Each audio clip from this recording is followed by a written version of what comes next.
As you walk through Clyne Gardens, Mail, Swansea, you will notice information boards. These have been placed there to give you information about its history. This video is an extract from one of these boards, funded by the City and County of Swansea and Councillor Linda Tyler-Lloyd. Admiral Algernon Walker Henyard Vivian inherited Clyne Castle and the estate in 1921 from his mother's brother and sister. William Graham Vivian built up the estate during his tenure, 1860 to 1912, making it a destination fit for royalty and politicians. Dulcie Vivian, the next heir, made no changes except to commission the building of the Vivian Hall in Blackpill.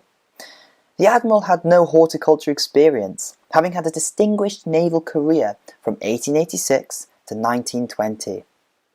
However, he recognised the importance of what his uncle had established, becoming a renowned specialist in rhododendrons, greatly increasing the existing collection. He was Vice President of the Rhododendron Society from 1927 with Lord Rothschild of Exbury Gardens in Hampshire as President.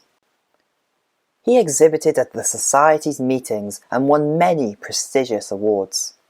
Moving his young family into Clyne Castle in 1921, he set about nurturing and enhancing the estate.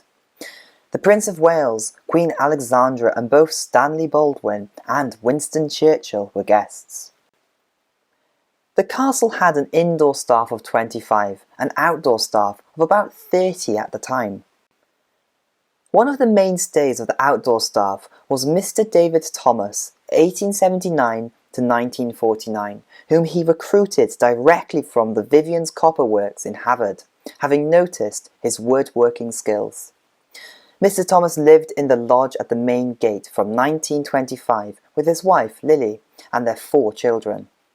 He enjoyed a long, productive career as head carpenter and joiner on the estate. He designed and supervised the building of all the structures throughout the grounds, including the tower, Joy Cottage, the Japanese Bridge, and the gazebo.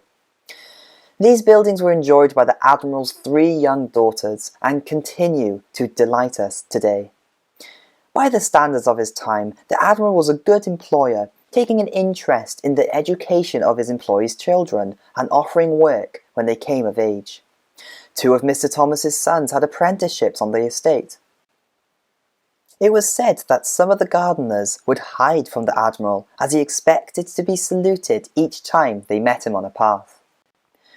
The Admiral took an active part in Swansea life, being High Sheriff of Glamorgan, a founding member of the Gower Society, and a Justice of the Peace.